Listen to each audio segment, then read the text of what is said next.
আমরা কিন্তু দেখেছি নেপালে কি ভয়ঙ্কর পরিস্থিতি হয়েছিল। সেখানে যেসব যান চালকরা রয়েছে বা যেসব পণ্যবাহী ট্রাকগুলো রয়েছে, আমরা দেখেছিলাম সারি সারি সেই ট্রাকগুলো দাঁড়িয়ে রয়েছে এবং রীতিমতো সেই সব দ্রব্য যারা আদান প্রদান করতো সেই সব কাঁচা দ্রব্যগুলোই কিন্তু পচন হওয়ার একটা সম্ভাবনা রয়েছে এবং সেক্ষেত্রে দাঁড়িয়ে কতটা অসুবিধার সম্মুখীন হতে হচ্ছে সেই সব মানুষদের।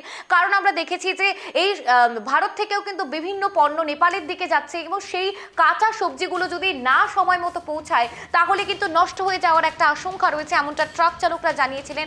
তাহলে তাদের রুটি রুজিতে কিন্তু আঘাত হানতে পারে এই পরিস্থিতি। আমরা দেখেছি ভয়ঙ্কর রূপ নিয়েছিল নেপাল এবং নেপালের সেই পরিস্থিতি একেবারে উত্তপ্ত হয়ে উঠেছিল। আমরা দেখেছিলাম লাগাতার আগুন জ্বলছিল, বিল্ডিংয়ে বিল্ডিংয়ে আগুন জ্বালিয়ে দিয়েছিল, সংসদ ভবনে আগুন জ্বালিয়ে দিয়েছিল। সেখানে যে প্রাক্তন প্রধানমন্ত্রী যিনি পদত্যাগ দিয়ে দিয়েছিলেন তার বাড়িতে কিন্তু সেখানে আগুন জ্বালিয়ে দেওয়া হয়েছিল। একাধিক বিভিন্ন ইস্যু আমরা দেখেছি। সেখানে একযোগে নেতা নেতৃত্বরা পদত্যাগ করেছেন। রীতিমতো প্রধানমন্ত্রী ওলি তিনি কিন্তু হেলিকপ্টারে করে পালিয়ে যেতে বাধ্য হয়েছেন। এমনই পরিস্থিতির সৃষ্টি হয়েছিল নেপালে। জেনজেট তারাই কিন্তু পথে নেমেছিল। একেবারে রীতিমতো এই পরিস্থিতিতে চাঞ্চল্য ছড়িয়েছিল সেই এলাকায়। আমাদের সঙ্গে সরাসরি রয়েছে আমার সহকর্মী গৌরব। এই যে আমরা দেখেছি 3 দিন লাগাতার ধরে আমরা পণ্যবাহী ট্রাকগুলো দাঁড় করিয়ে রাখা হয়েছিল, সেক্ষেত্রে কতটা অসুবিধার সম্মুখীন হবে তারা? আর এই যে টোটো অটো যে আছে, যেহেতু এখানে বন্ধ রয়েছে সেই সীমান্ত, সেখানে কতটা প্রভাব পড়বে তাদের রুটি রুজিতে? গৌরব।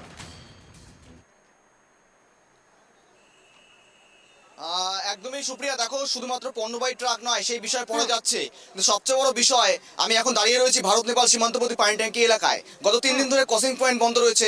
আমরা ক্রসিং পয়েন্টের আপডেট দিলাম তোমাদের সামনে। রীতিমতো সকাল থেকে দেখাচ্ছিলাম ক্রসিং পয়েন্ট বন্ধ রয়েছে। শুধুমাত্র সাধারণ রীতিমতো যারা এপারে যারা নেপালিরা আটকে রয়েছে, নেপালের যারা বাসিন্দারা আটকে রয়েছে তাদেরকে নতুন করে যেতে দেওয়া হচ্ছে। পাশাপাশি কোনো ভারতীয় নাগরিককে ওপারে যেতে দেওয়া হচ্ছে না। পাল্টা ওপার থেকে কোনো রকম নেপালের কোনো ভারত রীতিমতো নাগরিকদের যেতে দেওয়া হচ্ছে না। কিন্তু সবচেয়ে বড় বিষয়, যারা মূলত সাধারণ মানুষের ওপর, যারা মূলত অটো ড্রাইভার থেকে শুরু করে চালকরা যারা রয়েছেন, যাদের উপর রুটি রুজি চলে রীতিমতো পর্যটন ব্যবস্থার উপর বেস করে, পাশাপাশি সাধারণ মানুষ বিভিন্ন কাজে যারা ভারতে এসে থাকেন, সেক্ষেত্রে দাঁড়িয়ে থেকে রীতিমতো তারা কিন্তু সমস্যার সম্মুখীন হচ্ছেন। আমি একটু দেখাতে বলবো ক্যামেরা পার্সনকে চারদিকটা, এই মার্কেটটাকে দেখাতে বলবো। দেখো সারি সারি গাড়ি দাঁড়িয়ে রয়েছে, একযোগে সাধারণ বাসিন্দা থেকে শুরু করে লোকালরাও দাঁড়িয়ে রয়েছে। কিন্তু সবচেয়ে বড় বিষয়, অন্যান্য দিন এখানে কিন্তু এই পরিমাণ ফাঁকা থাকে না, আরও জমজমাট থাকে, আরও রীতিমতো ভিড় থাকে স্বাভাবিকভাবে। কিন্তু কোথাও যেন থমথমে পরিবেশ হয়ে গিয়েছে নেপালের কার্যকরের ভূমিকার জন্য। কারণ নেপালে যে অগ্নিগড় পরিস্থিতি তৈরি হয়েছিল, যেরকম একটা পরিবেশ তৈরি হয়েছিল, একটা অশান্তি রাজ তৈরি হয়েছিল, যদি এখনো পর্যন্ত পরিবেশ স্বাভাবিক রয়েছে, পরিস্থিতি রীতিমতো স্বাভাবিক রয়েছে, নেপালে অন্তর্বর্তীকালীন সরকার গঠন না হওয়া পর্যন্ত এমনই কিন্তু অশান্তি রাজ থাকবে বা পরিস্থিতি স্বাভাবিক হবে না। কিন্তু এখানে আমি দাঁড়িয়ে রয়েছি বাংলায় পানি ট্যাঙ্কি বর্ডার এলাকায়। এখানে যারা সাধারণ মানুষ রয়েছেন, যারা রীতিমতো অটো চালক থেকে শুরু করে, টোটো চালক থেকে শুরু করে, পর্যটক ব্যবসার সঙ্গে যুক্ত শুরু করে রীতিমতো সংস্থার সঙ্গে যুক্ত যারা রয়েছেন, তাদের কিন্তু রুটি রুজিতে অনেকটা সম্মুখীন হতে হচ্ছে।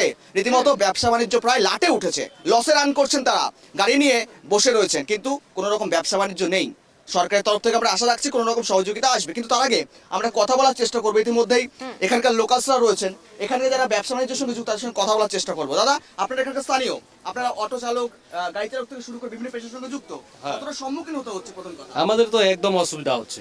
এখান থেকে আমাদের লোক যেরকম ভাবে যাওয়া আসা করতো সেভাবে যাওয়া আসা করতেছে না এখন। তার মধ্যে আমাদের তো অসুবিধা এগুলো তো হবেই। আমাদের ব্যবসায় একদম পুরাপুরি আমরা মার খেয়ে যাচ্ছি। মোটামুটি একটা তো আতঙ্কের পরিবেশ তৈরি হয়েছে যখন ওপারে একটা রীতিমতো অশান্তি রাজ, আগুন জ্বলছিল, বিক্ষোভ, এমনকি এখনো পর্যন্ত 7 জনের মৃত্যু হয়েছে, 250 জনের বেশি অধিক আহত হয়েছেন। সেক্ষেত্রে কতটা ভয়াবহ পরিস্থিতি দেখেছেন এপার থেকে? এপার থেকে যেটা আমরা দেখেছি, যেভাবে ভয়াবহ মানে যেভাবে অবস্থা ওখানে চলছে, তাতে আমাদের ইন্ডিয়ার মানুষ বা নেপালের মানুষ এদিক থেকে ওই দিক যাতায়াত একবারেই বন্ধ। এখানকার অ্যাসোসিয়েশন রয়েছে, ব্যবসায়ী সংগঠন রয়েছে, তাদের তরফ থেকে রীতিমতো যারা আসছেন, রীতিমতো ব্যবসা বাণিজ্য লাটে উঠেছে আপনাদের। এই বিষয়টা রীতিমতো কতদিন ধরে ফেস করছে? নিশ্চয়ই এখনো পর্যন্ত 3 দিন ধরে বন্ধ রয়েছে ক্রসিং পয়েন্ট। আপনারা আশা কবে করছেন?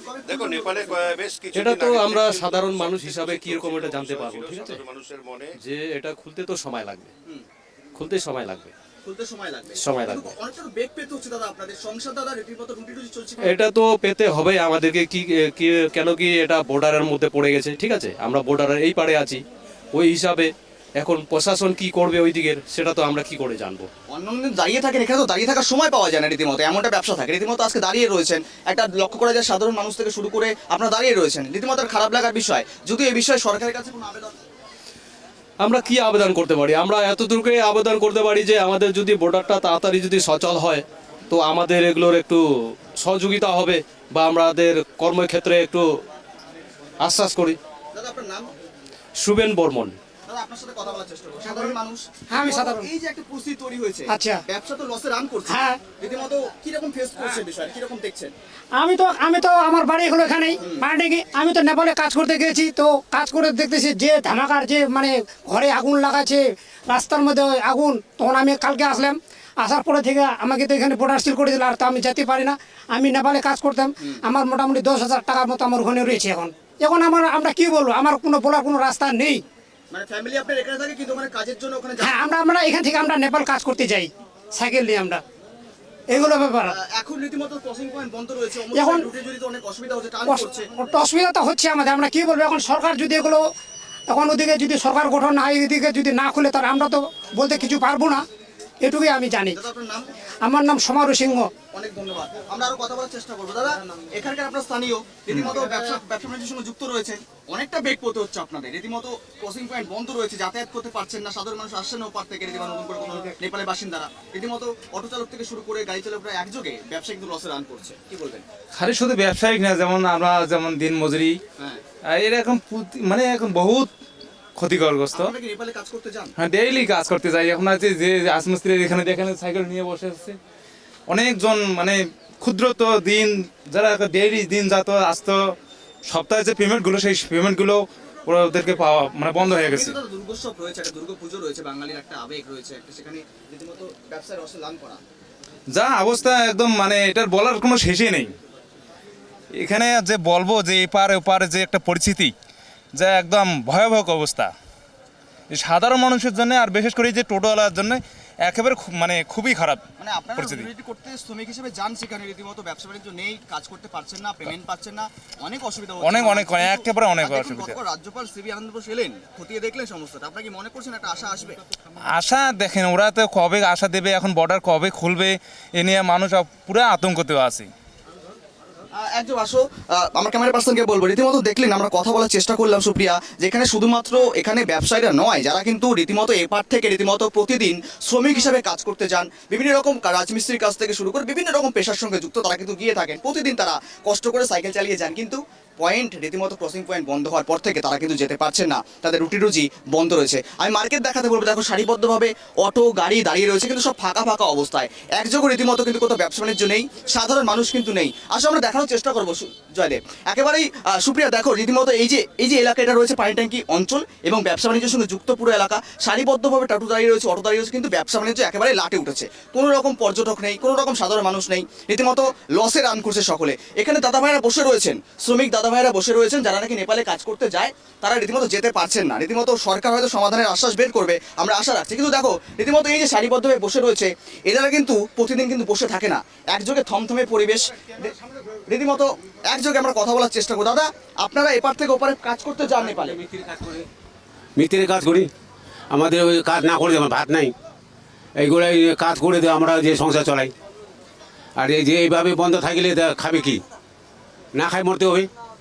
এই যে বন্ধন সন্ধন, এই যে বন্ধন সন্ধন নিয়ে কিস্তি চলাতে অসুবিধা হয়ে যায়, তাহলে এইভাবে কি করে। ওখানে কিসের সঙ্গে যুক্ত, কোন কাজ করে যান?